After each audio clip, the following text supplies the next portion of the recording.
అంతా కూడా సోషల్ మీడియాలో, టీవీల్లో, పేపర్లలో పెద్దగా నన్ను గురించి, నా పొలం గురించి న్యూస్ రావడం చూసాం. చాలా బాధాకరమైన విషయం. ఒకరోజు పొద్దున్నే వచ్చి సాయంకాలం లోపల నా పొలం అనడం, ఎంఆర్ఓ ఆయనకి స్టేట్మెంట్ ఇవ్వడం, విఆర్ఓ నేరుగా సైట్కి రావడం, ఇది ప్రపంచంలో నేను ఎక్కడా కూడా చూడలేదు. ఏదైనా డిస్ప్యూట్ ఉంటే నోటీస్ ఇవ్వాలా, ఆ వచ్చిన బ్రాహ్మణ నేరుగా ట్రాక్టర్ తీసుకొని పోవడం, ధైర్యంగా అక్కడికి బోర్డు ఒకటి తీసుకొని పెట్టడం, ఆ బోర్డు పక్కన విఆర్ఓ నిలబడి ఫోటో తీయించుకోవడం, పోజు పెట్టి సినిమా యాక్టర్ మాదిరిగా. ఆ విఆర్ఓ సంగతి అందరికీ తెలుసు. ఎక్కడున్నా పట్టాలు సృష్టించి ప్రభుత్వ భూములంతా కాజేసిన ఘనత ఆయనకుంది. ఒకసారి సస్పెండ్ అయ్యాడు, మళ్ళా తిరిగి వచ్చాడు. దీనికి సంబంధించిన నా దగ్గర ఉండే డాక్యుమెంట్లు 1954లో దీన్ని పొన్నవోలు దశరథరామరెడ్డి, పొన్నవోలు వేణుగోపాల్ రెడ్డి అనేవాళ్ళు కొన్నారు. దానికి రుజువు ఈ కాగితం ఒకసారి దగ్గర అందరూ చూసి ఇవ్వండి. మీకు కనపడదా? సారి చూసి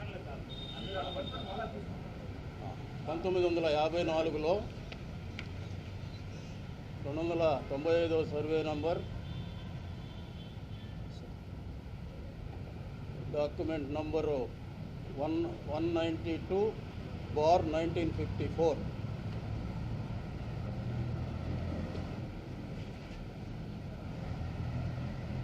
దశరథరామరెడ్డి, పొన్నవోలు దశరథరామరెడ్డికి 90 సెంట్లు, 91 సెంటు, వేణుగోపాల్ రెడ్డికి 91 సెంటు వచ్చింది. దశరథరామరెడ్డి ఏం చేశాడంటే వాళ్ళ కూతురు సూరా మంజులమ్మకి ఇచ్చాడు 91 సెంటు. వేణుగోపాల్ రెడ్డి ఏం చేశాడంటే 2002లో ఒక ఆయన కూతురికి ఇచ్చాడు, ఇంకొక ఆయన వచ్చి ఈ మురళీకృష్ణరాజు, రమేష్ బాబు అనే వాళ్ళకి విక్రయం చేశారు.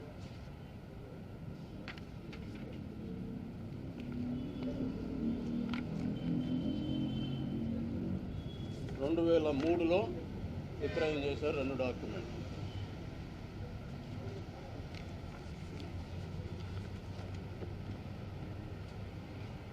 మురళీకృష్ణరాజు, కిలారి రమేష్ బాబు వీళ్ళిద్దరూ కలిసి 2007లో నాకు అమ్మడం జరిగింది. దాని డాక్యుమెంట్ ఇది. ఈరోజు కూడా నిన్ననే మేము వచ్చిన తర్వాతనే మా పేరుతో రెవెన్యూ రికార్డు తీస్తే మా పేరుతోనే ఉంది. నిన్న రాత్రికి రాత్రి మరి ఏం ప్రెషర్ వచ్చిందో, ఎవరు భయపెట్టారో ఎంఆర్ఓ ఒక స్టేట్మెంట్ ఇచ్చాడు రాత్రి ఒక పేపర్. ఇంత దారుణం ఎక్కడా చూడలేదు. ఎంఆర్ఓలు, విఆర్ఓలు భయపడిపోయి పొలిటికల్ వాళ్ళకి ఇట్లాంటి దిగజారుడు కార్యక్రమాలు చేయడం పద్ధతి కాదు. దీన్ని సహించం కూడా. వాళ్ళ ఇద్దరి మీద కూడా కోర్టులో ప్రైవేట్ కేసు వేస్తాం. ఎందుకంటే పోలీసులు కేసు ఇస్తే తీసుకోరు మేము ఎవరికి ఇచ్చినా కూడా. అది కాకుండా నిన్న ఆడ ముందే మా మనిషి మీద కేసు పెట్టారు. వాళ్ళు వీడియో పెట్టి తీస్తూ ఉండరు అన్నీ. ఒకవేళ ఈయన ఏదైనా చేసి ఉంటే అది కూడా తీయొచ్చు కదా. ఇట్లా దొంగ వ్యవహారాలు చేయాల్సిన అవసరం లేదు కదా. ఫాల్స్ కేసు పెట్టి దాన్ని ఇమీడియట్గా రిజిస్టర్ చేస్తారు మన పోలీసు. ఈరోజు కూడా మా పేరుతో ఉంది. సార్ చూడండి.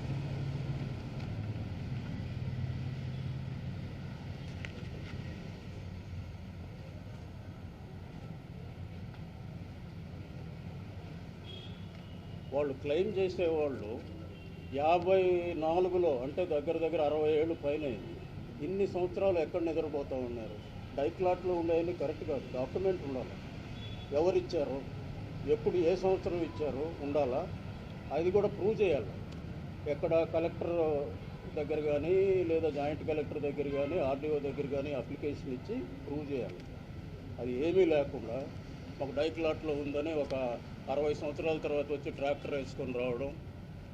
ఒక మనిషి అయ్యవారు ధైర్యంగా రాగలడా ఊళ్ళోళ్ళ పొలంలోకి? మన సెక్రటరీ కూడా వచ్చాడు. ఆ సెక్రటరీ సంగతి అందరికీ తెలుసు, గతంలో పెద్ద చరిత్ర ఉంది ఆయన. దీని మీద తప్పకుండా కూడా మేము కోర్టులో వాళ్ళ మీద, ఎందుకంటే ట్రెస్పాస్ కింద వస్తుంది, మా పొలంలోకి రాకూడదు, మాకు నోటీస్ ఇవ్వాలి. మేము నోటీస్ చదువుకొని పలానా రోజు వస్తామంటే ఎవరు దానికి విఆర్ఓ ఇస్తే చాలదు, ఆర్డీఓ లెవెల్లో ఎంఆర్ఓ లెవెల్లో ఇవ్వాలి. ఇట్లా మాకు వచ్చింది, మేము వస్తున్నాము అని తర్వాత రుజువు చేయాలి, లేదా సివిల్ కోర్టుకు పోవాలి. ఏమీ లేకుండా ఇప్పుడు మీకు ఒక ఇల్లు ఉంటుంది, 20 ఏళ్ళ నాడు కట్టుకొని ఉంటావు, నేను ఏదో ఒక చిన్న కాగితం పెట్టుకొని వచ్చి ఇది ఆక్యుపై చేస్తే జరగద్దా? కాగితం కూడా లేదు. ఒకవేళ ఉంటే ప్రూవ్ చేసుకోండి. మాకేమీ, నేను 40 ఎకరాలు కొన్నాను, 90 సెంట్లు ఒకటి 80 సెంట్లు కాదు, అక్కడ ఒకే రోజు 40 ఎకరాలు కొనుక్కున్నాం, రిజిస్టర్ చేసుకున్నాం. అది కూడా 19 ఏళ్ల కిందట. నా దగ్గరికి ఒకసారి వచ్చాడు ఆయన అయ్యవారు, వస్తే డబ్బులు అడిగాడు, ఏదైనా ఇవ్వండి మా పేరుతో, మా ఆశ్రమంలో ఒక పుస్తకంలో రాసి ఉంది అని. ఈ దగ్గర ఏదైనా కాగితాలు ఉంటే తీసుకురావా, సరిగ్గా ఉంటే మాకు అవసరం లేదు ఊళ్ళోళ్ళు ఆస్తి అని చెప్పా. నేను 28 సంవత్సరాల నుంచి రాజకీయాల్లో ఉన్నాను, ఎక్కడా ఇసుమంత మచ్చ లేకుండా రాజకీయాలు చేశాను. ఎవరిది ఆక్యుపై చేయలేదు, ఎవరిని బెదిరించలేదు, ఎక్కడా రౌడీజం చేయలేదు, ఎవరిని కొట్టించలేదు. Like, share, subscribe. మరిన్ని వీడియోల కోసం గంట సింబల్ ని క్లిక్ చేయండి. Thanks for watching this video.